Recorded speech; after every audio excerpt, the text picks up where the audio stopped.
Tere kõigile! Tahan selles videos rääkida sellisel teemal nagu lähedus. Mis on lähedus? Mis on lähedus paari suhtes ja kuidas luua lähedust paari suhetes? Kõigepealt ma tahan rääkida sellest, mis minu jaoks lähedus on. Minu jaoks lähedus on võime ja omadus suhestuda, ühenduda ja tunda seotust iseendaga ja teistega maailmaga meie ümber. Lähedus põhineb minu jaoks universaalsel seadusel, et kõik on omavahel seotud, kõik on üks. Me ei saa vihata teist, aga armastada iseennast. Me ei saa teha kellelegi teisele halba, kahjustamata sellega ka iseennast.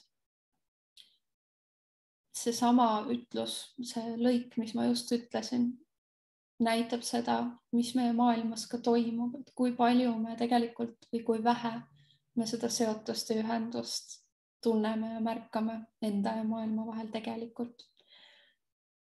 Üks minu lemmikdefinitsioon suhete teemal ja just läheduse ja armastusega seoses on see, et suhtes, kui ma kedagi armastan, siis ma võtan teist inimest kui osa iseendast. See tähendab seda, et mulle läheb korda, mida mu partner või lähedane tunneb, vajab, tahab, mõtleb, arvab ja teeb. Sest see mõjutab alati ka mind ja vastupidi, minu partneri mõtted, tunded, valikud, käitumine mõjutab mind, see puudutab mind. Kui rääkida meie maailmast paarisuhete, lähisuhete kontekstis, siis mina näen, et inimesed endiselt ei saa aru ega mõista seda ühendust või seda, kuidas see paari suhtes väljendub, kuidas see ütlus, et ma võtan oma partnerit kui osa iseendast, mida see tegelikult tähendab suhetes ja sellest ma siin videos ka kindlasti seda mainin ja tulen selle juurde tagasi. Miks ma näen, et seda ei mõisteta, on see, et nii paljud elavad endiselt ebatervetes ja kahjulikes toksilistes suhetes. Ja muidugi see tuleneb lapsepõlve traumadest ja haavadest, mis on teadvustamata, lahendamata, tervendamata. Ma jõuan nüüd selleni, et miks on lähedus ja intiimsus suhtes olulised, miks nad on paari suhtes olulised. Lähedus ja intiimsus loob emotsionaalse ühenduse partneriga. Sa tunned ühendust emotsionaalsel tasandil oma kaaslasega. Lähedus loob ka võimaluse üksteist mõista ja üksteisest aru saada. Kes on see inimene, kes mu kõrval on? Kas ma mõistan teda? Lähedus ja intiimsus loob ka pinnase armastuse tundmiseks ja armastuse kasvamiseks suhtes. Lähedus loob ka võimaluse pinnase arenguks ja kasvuks suhtes, mis on ainus tee pikaajaliseks turvaliseks suhteks. Lähedus loob ka suhtes turvatunde ja usalduse partnerite vahel.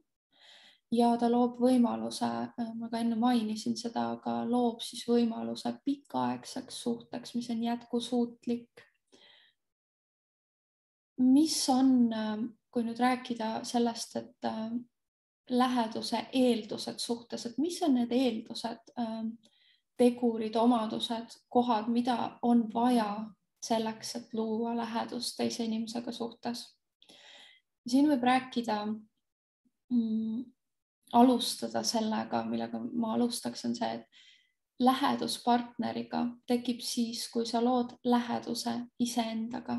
Ja mida see tähendab? Ma kohe hakkan rääkima sellest ja toon lihtsalt mõned küsimused välja, mida sa võid iseendale esitada ja mida oleks hea selles kontekstis, läheduse kontekstis suhtes enda käest küsida või mida vaadelda. Ehk siis see lähedus iseendaga tähendab seda, et milline on minu suhe iseendaga. Kas see on vaenulik, kas see on armastav, kas see on hooliv? Kui palju ma ennast tean? Kui palju ma tegelikult iseennast tean? Ja mida see tähendab? See tähendab seda, et kas asjad, mida endalt küsida, kas sa oled läbi käinud ja teadvustanud enda lapsepõlve ja selle mõjutusi su elule, sinu arengule, sinu edasistele valikutele elus? Kas sa oled mõelnud ja vaadanud, milline oli sinu ema ja isa suhe lapsepõlves, nende omavaheline suhe? Ja lisaks sellele, milline oli see kodune keskkond või see keskkond, kus sina kasvasid? sest see mõjutab sind otseselt ja lähemalt ma hakkan ka sellest kohe rääkima. Ehk siis kõik lapsepõlves kogetu mõjutab meid väga sügaval tasandil, mõjutab nii füüsiliselt meie keha arengut, aju arengut, kõike, meie emotsionaalset, vaimset arengut. Seda, kuidas me ennast näeme hiljem elus, milline on meie minapilt, enesekontseptsioon, kuidas me suhtume endasse, kuidas me loome teiste inimestega suhted, kuidas me seda maailma näeme.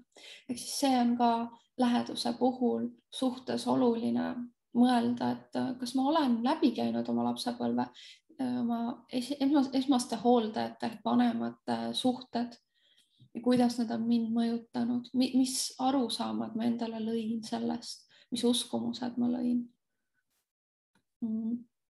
Siis siit edasi seesama teema, mida ma ka mainisin enne, kui palju sa tead enda lapsepõlve traumadest, haavadest, sellest, mis on sind mõjutanud lapsepõlves tugevalt. Trauma, mina defineerin traumat ka, juba olen sellest mitmes videos rääkinud, aga defineerin traumat kui olukorda, sündmust, mis on jäänud lahenduseta, on toimunud mingi kõrge stressiga sündmus, mingi emotsionaalne sündmus, mis on jäänud lahenduseta ja loomulikult ka tervenduseta. Ehk siis seda on vaja integreerida, lahendada mingil viisil, kas siis traumatöös, teraapias, selleks, et see ei mõjutaks meid enam negatiivsel viisil, kahjulikul viisil meie elus. Kui palju sa tead oma traumadest ja haavadest ja see on ka sinu võimalus hakata neid uurima, leida need allikad, info, võib-olla töötoad, terapeut, kes aitab sul seda läbi käia. Teine asi on oluline, on teadlikkus oma kaitsemehhanismidest, kaitsetest.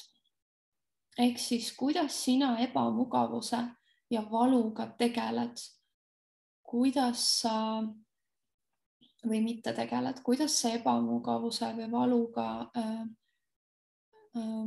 kuidas nendes olukordades käitud või nende tunnetega kohtud, mil viisil ja kuidas sa põgened nende eest. Võib-olla see on mingi sõltuvus, võib-olla see on mingi tegevus.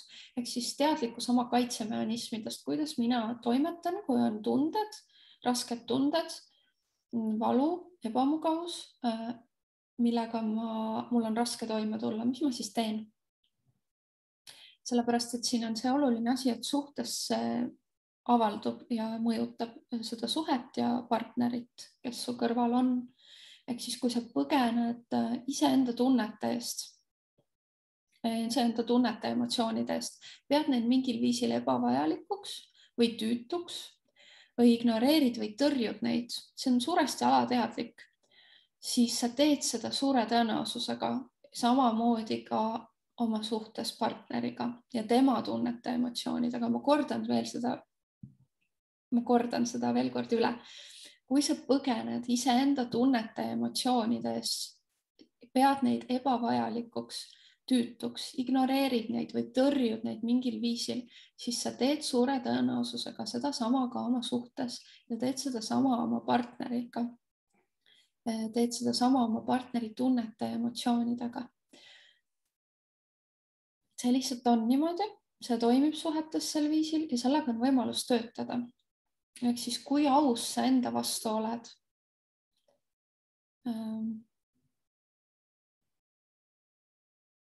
Ja veel üks asi, kui palju sa tead enda alla surutud osadest. Siin on hea vaadata nii eelmise punkti osas, mis ma ütlesin, kui selle punkti osas, vaata minu videot osadest, mis on mu kanalil olemas, YouTube'i kanalil. Vaata mu videot traumadest, kuidas tervendada emotsionaalset haava või traumat. Ja sisemise lapse videot, et seal on palju infot just sellega seoses. Ehk siis, kui palju sa tead oma erinevatest allasurutud osadest, näiteks tunnetest, mis on seotud tunnetega, need osad, mida sa ei taha tunda või millega sul on raske toime tulla, sest see on see, kuidas lapsepõlves vanemad sinuga käitusid, nende tunnetega toime tulid. Need võivad olla ka omadused, mingid isiksuse omadused, mida sa oled pidanud alla suruma, sest seda ei ole lapsepõlves heaks kiidetud mingil viisil või tunnustatud, nagu näiteks näiteks soov esineda või kuidagi olla artistlik, esineda, soov aidata teisi või selline heatahtlik aitaja osa.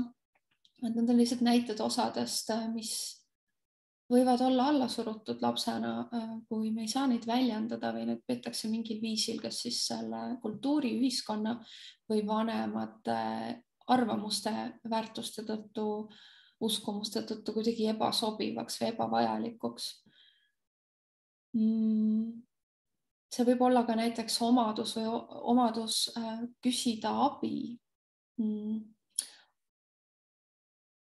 olla vastuvõtlik teiste inimeste abile, et see on siis see, mis puudutab seda, et kui palju sa tead enda alla surutud osadest ja omadustest, see on samamoodi mõjutavad suhet ja tulevad seal esile tihti läbi konfliktide, arusaamatuste, tülide, kõikide selliste asjade. Hea asi, mida ka märgata ja mis on väga suureks eelduseks selleks, et luua lähedust oma paari suhtes, lähedust iseendaga, on enda sisemine laps ja tema tervendamine. Ja kui sa tahad selle kohta rohkem infot, vaata samamoodi mu videot sellel kanalil sisemisest lapsest. Ma olen ka teistes videotes sisemist last korduvalt maininud. Sisemine laps ja tema tervendamine on hästi oluline selleks, et luua lähedust paari suhtes.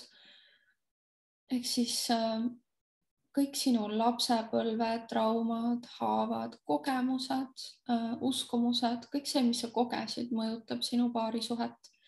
Ja see, kus määrani sa oled sellega tegelenud, kus määrani sa teadvustad, et kuidas see on sind mõjutanud ja mida sa oled teinud selleks, et seda tervendada. Sisemine laps on ka väga palju seotud haavatavusega. Haavatavus minu jaoks on võime ja omadus olla avatud ja mõjutatav välismaailma ja teiste suhtes. See on seotud tugevalt selle tõttu just sisemise lapsega, sellepärast et meil on see puhas ja terve haavatavus olemas sündides ja kasvatuse ja keskkonna tõttu hakkab see haavatavus justkui sulguma, me loome sinna kaitseid ette. Meie süda hakkab vaikselt sulguma, sest me oleme sunnitud seda tegema selle tõttu, et ma toongi siin ühe näite, mis seda hästi näitlikustab. Näiteks väike imik, kes vajab oma ema armastust, sest see on loomulik lapsele seda vajada. Ta vajab oma ema lähedust ja ta ei saa, ta kogeb erineval viisil ema käitumisest, ignoreerimisest, hülgamisest või lihtsalt hooletusest, et ta ei saa seda armastust. Ja see ongi see, kuidas meie haavatavusele tekivad need kaitsemehhanismid, et sulgumised, kus me peame nii-öelda oma südant sulgema hakkama, sest me tunneme, et me ei saa seda armastust. See on täiesti loomulik viis seda teha. Loomulik on seda niimoodi toimida. Ja teine oluline asi, millele mõelda, millega töötada, mida vaadata, kui sa tahad oma lähedusega, oma paari suhtes tegeleda, kuidas sa seda lähedust lood, kui suur on su võime seda lähedust luua, puudutab kiindumust ja kiindumuse tüüpe. Ehk siis kui teadlik sa oled enda kiindumuse tüübist siis, mis sulle on omane või mis on sulle peamine. Kiindumuse tüüpidest ma natuke rohkem lähemalt räägingi. Kiindumuse teooria looja on John Bowlby, ta oli Briti psühholoog, psühhiaater ja psühhoanalüütik. Ta uuris laste arengut ja lõi siis kiindumusteooria. Kiindumusteooria ütleb seda, et esimestel eluaastatel on inimese arengu jaoks väga-väga oluline tugev emotsionaalne ja füüsiline kontakt oma esmase hooldajaga. See on eluoluline lapse jaoks, imiku jaoks. Kui see kontakt on tugev ja turvaline, siis tekib turvaline kiindumussuhe, siis me tunneme ka ennast maailma ja keskkonna avastamiselt turvaliselt. Ehk siis kiindumus on emotsionaalne side ja see areneb esimesena lapse ja tema esmase hooldaja vanema vahel ja algab juba raseduse ajal. Inimesed ja imetajad oma algolemuselt on loodud selliselt, et nad vajavad kiindumust, et ellu jääda. Ehk siis esmase hooldaja, ema, vanema armastus ja hool. See on siis ema piim, ema lähedus, turvatunne, ema armastus. Me vajame seda reaalselt, et jääda ellu. Kuidas veel kiindumussuhet kirjeldada? Kiindumussuhe on siis hoolitseja ja lapse vaheline suhe ja seotus ja selle eesmärk on pakkuda lapsele turvatunnet, kindlust ja hoitust. See on viis, kuidas imiku või lapse vajaduste eest järjepidevalt hoolitsetakse. See mõjutab lapse arengut, imiku arengut igal tasandil, kaasa arvatud närvisüsteemi ja aju arengut. Lapse ja vanema vaheline kiindumussuhe mõjutab siis inimest terve elu vältel, kuidas see inimene eluga toime tuleb, millised on tema suhted, kas see inimene tunneb, et on turvaline enda tundeid ja vajadusi väljendada ja neid tunda ja kuidas oma tunnetega hakkama saada, kui hästi ma mõistan oma tundeid. Ja loomulikult erinevate siis eluolukordade raskustega toimetulekul samamoodi see esmane kiindumus, mis meil on olnud oma vanemaga, mõjutab. Ma räägin täpsemalt siin kiindumustüüpidest, mis siis võivad kujuneda lapse ja vanema vahel nendel esimestel eluaastatel. On 4 peamist kiindumustüüpi, kiindumusmustrit võib ka öelda. Esimene on turvaline kiindumus. Turvaline kiindumus on selline, kus selles suhtes laps tunneb, et ta on kindel, et vanem on osavõtlik, kättesaadav, turvaline, usaldusväärne, armastav, lohutav ja kaitsev. Ja seda eriti rasketes, keerulistes olukordades. Sellises turvalises kiindumussuhtes laps kasutab oma esmast hooldajat kui turvabaasi, turvavõrku. Enamasti on see ema. Vanemad või esmaselt hooldajad sellises suhtes vastavad siis lapse ärevusele, hirmule, haiget saamisele ja muudele tunnetele lohutavalt, kindlust pakkuvalt, tundlikult ja armastavalt. Ja siis kujunebki välja turvaline kiindumus, usaldusväärne kiindumussuhe ema ja lapse vahel, vanema või lapse vahel.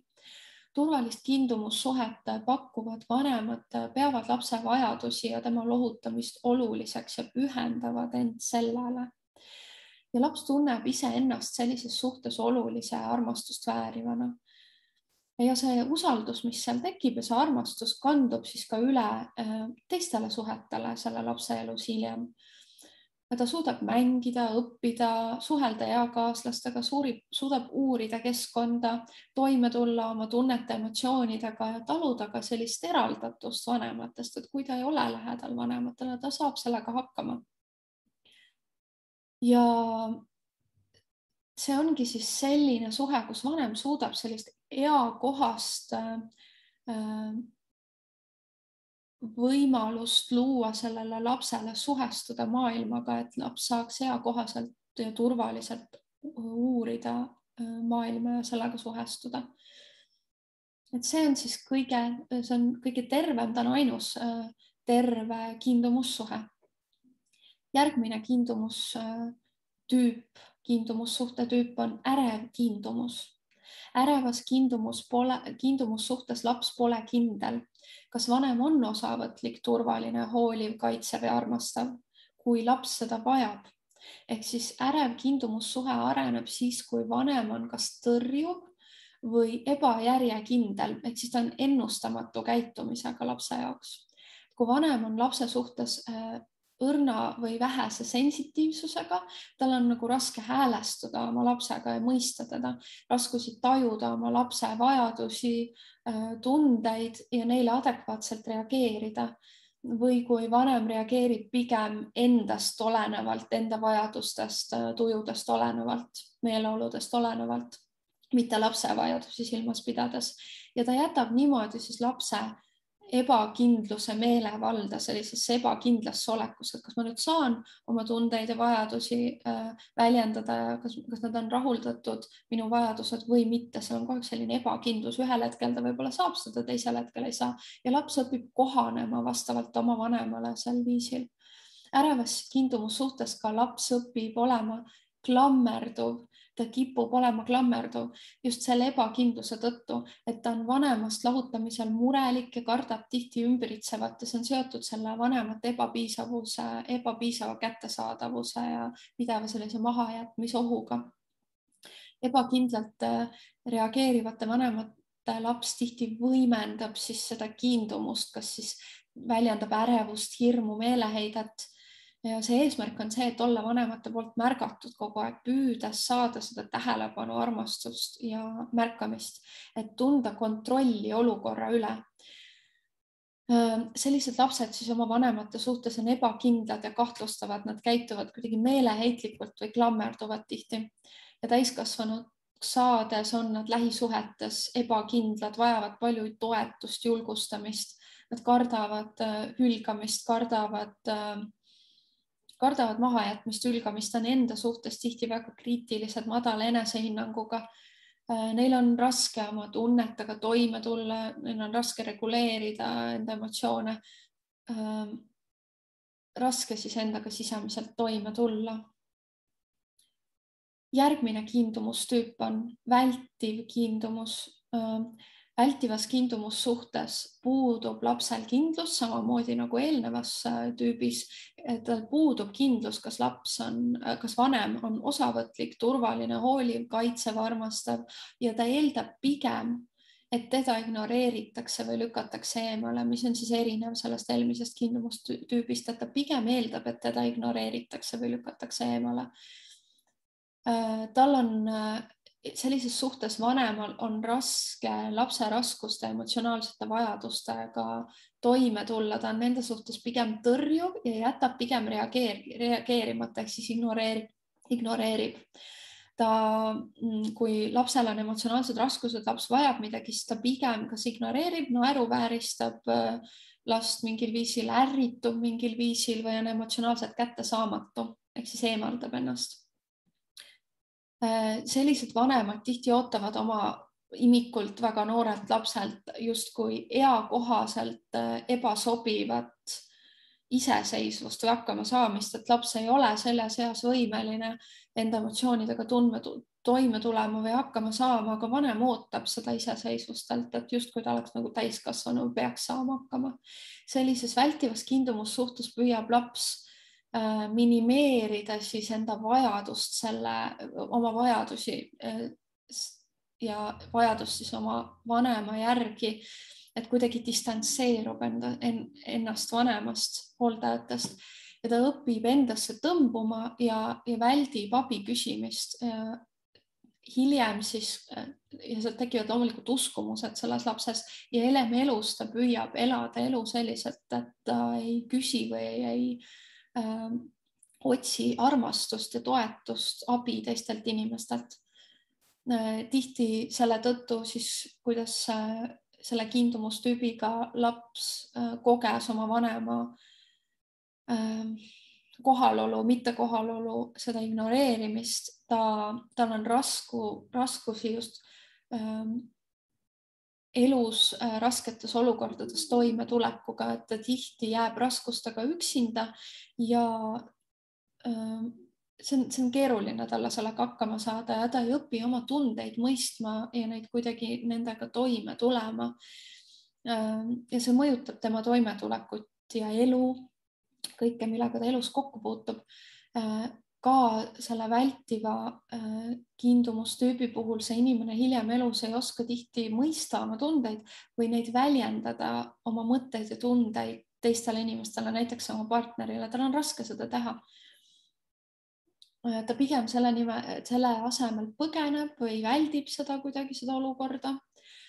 See oli siis vältiv kiindumustüüp ja viimane kiindumustüüp on disorienteeritud või kaootiline kiindumustüüp. disorienteeritud kaootilises kiindumussuhtes käitub laps selliselt ebajärjekindlalt vasturääkivalt, saadab tihti vastuolulisi sõnumeid. Need lapsed tunduvad olevat segaduses ja käituda sellisel kaootilisel viisil, et sellises disorienteeritud kiindumussuhtes ta kujuneb siis, kui vanem on hirmutav, vägivaldne või kuidagi hirmunud ja abitu. Et vanemad käituvad lastega siis olukordades, kus laps vajab nende tähelepanu, abi, kus laps väljendab mingeid vajadusi, käitub lapsega hirmutavalt või ka abitult ja hirmunult. Selline kiindumustüüp kujuneb peamiselt kodudes, kus lapsed kannatavad füüsilise, emotsionaalse või seksuaalse väärkohtlemise all. Või siis vanemad kannatavad mingite sõltuvushäirete või raskete psühhiaatriliste häirete all, ehk siis laps on pidevalt mitte kättesaadav oma lapse suhtes selle tõttu, mida ta ise läbib, kas mingi raske haigus, kas mingi sõltuvus või väärkohtlemine siis ja see laps on jäetud pidevalt hooletusse. Sellises kiindumussuhtes siis lapsed püüavad igati vähendada oma sõltuvust või seda sõltuvust, vajadust oma vanemate suhtes. Nad ei suuda usaldada oma vanemat ja nad püüavad leida viise, kuidas olla sõltumatu, kasvada suureks. Seal võib olla ka erinevaid käitumisi, mis väljendavad seda, et ta püüab oma vanemaid justkui kontrolli alla saada või maailma enda ümber kontrolli alla saada. Et sellises kiindumussuhtes laps tunneb, et vanem on tema jaoks samal ajal lohutuse allikas, turvatunde allikas ja samal ajal ka ohu allikas. Ja see muudab selle väga kaootiliseks tema käitumise, ehk siis ta ei saa usaldada oma vanemat. Laps on siis pidevalt valvel, stressis, stressitase on pidevalt kõrge. Lapsed hakkavad sellises kiindumussuhtes pigem eemale hoidma oma vanemast, nad tunnevad ennast hüljatuna väga suurel moel ja maailm on nende jaoks ebaturvaline koht. Ja see on ka hiljem elus seotud, kui laps on sellise kiindumussuhtes kasvanud, seotud täiskasvanu hea psüühikahäiretega, erinevate häiretega, isiksuse häiretega ka. Et see on siis see, mis ma tahtsin rääkida kiindumustüüpidest ja see siis, kuidas me oma esmase hooldajaga, vanemaga selle kiindumussuhte lõime, kuidas me tundsime, et meie tunded, vajadused on märgatud, nähtud, meie vajadused on rahuldatud, kuidas meisse suhtutakse, kas on turvaline väljendada oma tundeid ja vajadusi, siis see loomulikult mõjutab meie lähisuhet, paarisuhet hiljem elus, ehk siis sellega on vaja töötada. See hea, kui sa uurid selle kohta, loed kiindumustüüpide kohta ja leiad siis, milline sinu peamine kiindumustüüp on. Ja jällegi siin on vaja tegeleda oma lapsepõlve traumadega, sisemise lapsega, mis ma ka enne rääkisin. Kui nüüd jõuda selleni, et ma rääkisin nüüd eeldustest, nendest lähtekohtadest, mida on vaja üldse vaadata selleks, et vaadata, kas siis lähedus minu suhtes on mingil määral takistatud või piiratud või kuidas seda luua, mis on need eeldused, siis nüüd ma räägin sellest, et kuidas luua lähedust paari suhtes, mis on need sammud, käitumised, kohad, mida arvestada, mis suurendavad, mis tugevdavad lähedust paari suhtes. Ja siinkohal ma ei räägi füüsiliselt, seksuaalselt või emotsionaalselt väärkohtlevatest ehk toksilistest suhetest, et järgnevad nõuanded, punktid ei päde selliste suhete puhul. Ma räägin suhetest, kus on võimalus terveks, austavaks ja turvaliseks suhteks partnerite vahel. Ehk siis millised on need punktid, need tegevused, need omadused, mida pidada silmas. Esimene on see, et ole oma partneriga autentne ja aus. Ole see, kes sa oled. Kui sa midagi tunned, vajad, väljenda seda. sinna ma ka kohe jõuan, autentsus ja ausus on väga olulised. Jaga oma partneriga seda, kes sa oled, enda unistusi, soove, ootusi, vajadusi, huvisid, ka enda hirme, enda haavu, enda traumasid, enda minevikku, mis sind on mõjutanud, oma lugu. Selle jagamine on väga-väga oluline paari suhtes. Ole avatud ja luba ka partneril seda sama jagada. Et kes tema on, tema unistusi, soove, ootusi, vajadusi, huvisid. Luba partneril jagada ka enda hirme, haavu, traumasid, minevikku. Ehk siis õpi oma partnerit samamoodi tundma ja mõistma. See loob lähedust suhtes. Ava partnerile enda haavatavust ja õrnust. Ja nagu ma enne rääkisin, me oleme loonud need kaitsemehhanismid tihti, mis meid takistavad seda haavatavust avada ja neid saab vaadata, nendega saab töötada, neid saab identifitseerida ja siis saab ka aina rohkem nendega töötades oma haavatavust avada partnerile, oma õrnust avada partnerile. Hästi tähtis on ka läheduse loomise puhul suhtlus ja kommunikatsioon suhtes ja see peab olema regulaarne ja järjepidev, mitte et vahepeal ma suhtlen partneriga korra aastas võib-olla või korra kuus ja siis ei suhtle enam. See suhtlus ja kommunikatsioon peab pidev olema, kogu aeg toimuma. Küsi ja uuri, kui sa ei mõista või vajad rohkem infot oma partnerilt. Näiteks miski on jäänud sulle segaseks või arusaamatuks, küsi. Palu selgitada, väljenda oma arusaamatust. Mis on ka veel oluline, väljenda ja jaga oma tundeid ja emotsioone ja samuti enda vajadusi, mida ma ütlesin alguses selle autentsuse ja aususe juures. Mida rohkem sa suudad seda teha, seda parem. Ole avatud ja vastuvõtlik ka partneri tunnetele, emotsioonidele ja vajadustele ja sellele, kuidas sa saad neid mõista, neile vastu tulla, kuidas sa saad tema vajadusi rahuldada. Siin on oluline ka see, milliseid vajadusi ma suudan ja tahan rahuldada oma suhtes. Mida ma tahan teha, eks me ei saa vastu tahtmist rahuldada vajadusi, mida me ei taha rahuldada suhtes. Üks oluline punkt on veel see, et ole suhtes avatud ka enda isiklikule, emotsionaalsele ja vaimsele arengule, enda kitsaskohtadele, enda nõrkadele kohtadele, nende nägemisele, märkamisele, nendega töötamisele. Et see, kui sa oled alati avatud ka sellele, et kus on sinu need nõrgad kohad, see paneb ka partnerit tundma, et sa tahad areneda, et sa oled avatud sellele, et teda mõista, et selle suhte nimel töötada, areneda edasi. Hästi oluline ja hea on ka see, et luba oma partneril olla see, kes ta on. Tunnusta ja toeta tema valikuid, soove, unistusi.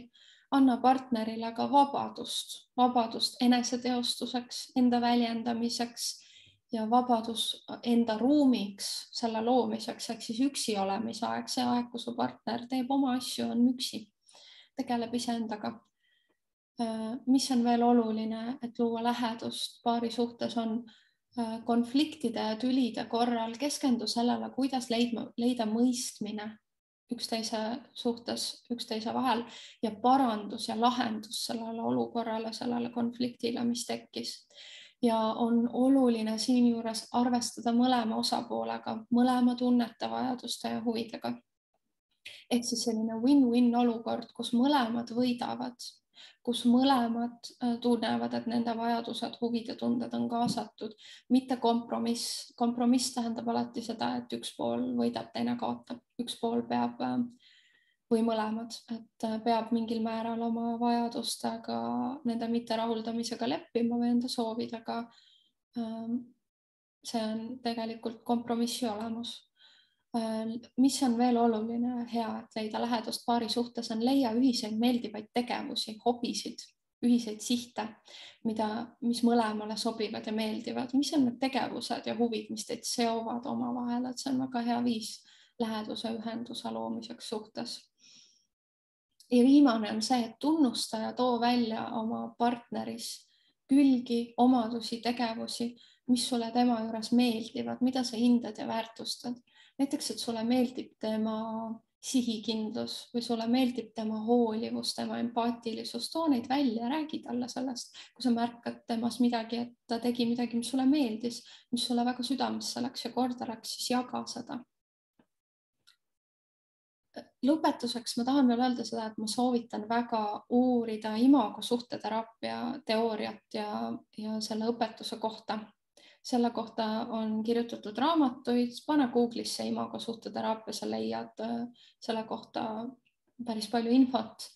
Et see on see, mida ma soovitan selleks, et oma suhtega, paari suhtega teadlikult tegeleda, ka oma mineviku haavade, traumadega ja nende kiindumustüüpidega ja sellega, et kuidas siis luua suuremat lähedust suhtes või kuidas tervendada, lahendada neid konflikte, mis on tekkinud, neid asju, mis juba on olemas. Et imago suhteteraapia kõige sellega ka tegeleb. See oli kõik, mis ma tahtsin rääkida selles videos lähedusest, sellel teemal. Kui sind miski selles videos puudutas, mõjutas mingil viisil, tundsid ennast ära kuidagi, tekkis mingeid küsimusi, siis sul on võimalus minuga ühendust võtta meiliaadressil, mille ma panen selle video alla, iga video all on mu meiliaadress või minu Facebooki lehe kaudu. Võta minuga ühendust ja aitäh, et sa kuulasid. Kohtume juba järgmistes videotes. Ilusat päeva!